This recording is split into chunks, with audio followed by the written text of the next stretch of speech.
به نام خدا.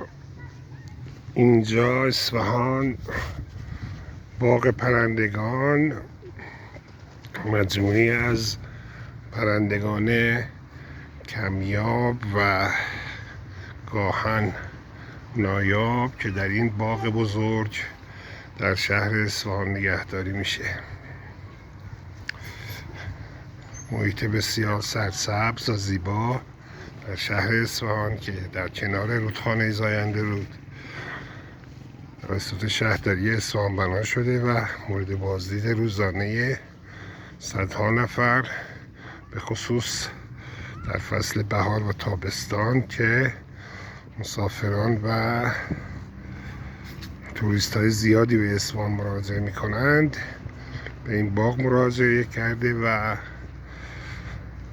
از پرندگان این باغ بازدید می کنند.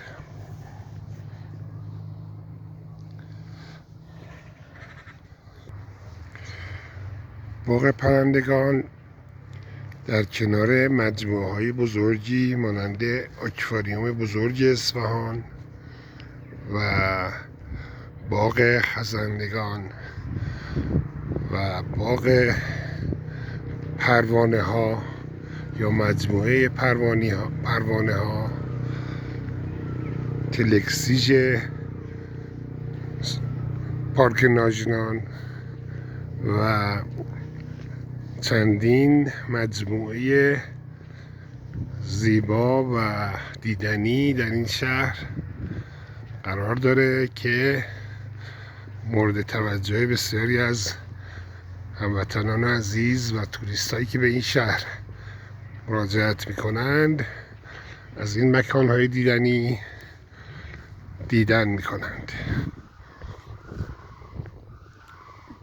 باغ پرندگان محل زندگی حیوانات پرنده های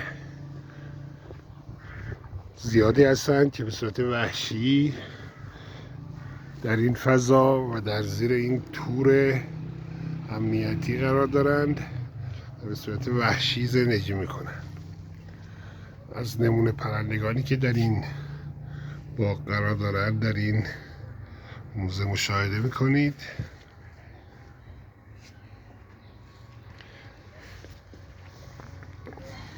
مجموعه باغ پرندگان در پارک ناجوان در کنار رودخانه زاینده رود که متاسفانه الان به دلیل خشکسالی و استفاده بیرویه از آب همکنون رودخانه خشک و بی آب و علف شده، ولی در کنار مجموعه رودخانه زاینده رود قرار داره و بسیار فضای زیبا و عالی برای بازدید عموم فراهم شده.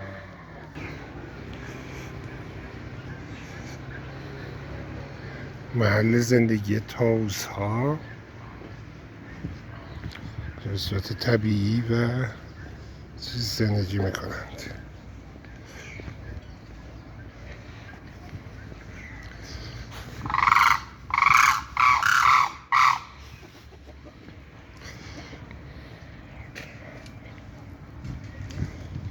طاووس های رنگارنگ.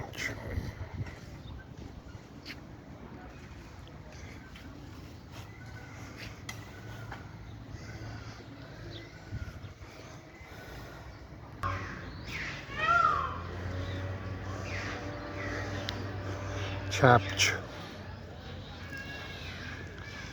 کبوتر،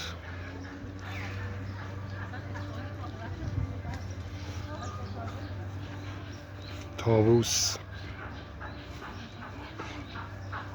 هرچه طاووس خواهد زور هندستان کشد همین است. حالا هرچه طاووس خواهد زور اصفهان را میکشد. درخواست بدیم این چیزو باز میکنه.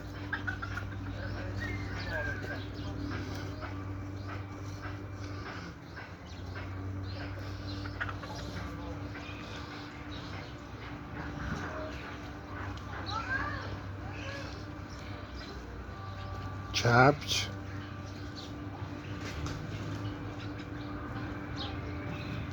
بلدرچین،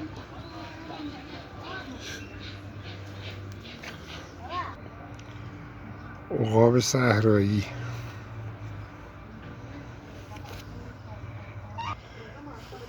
کرکس سیاه و کرکس مصری.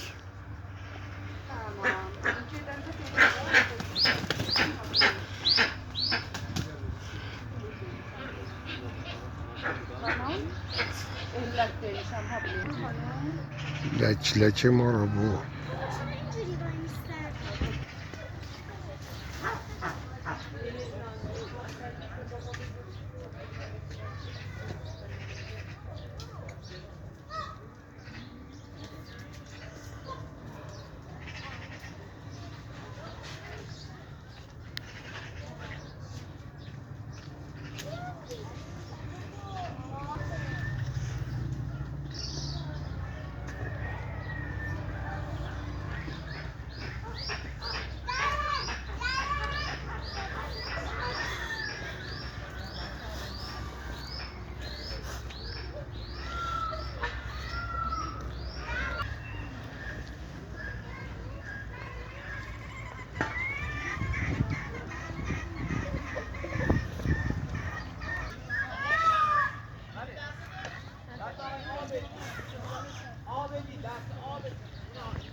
زاغ نوک سرخ.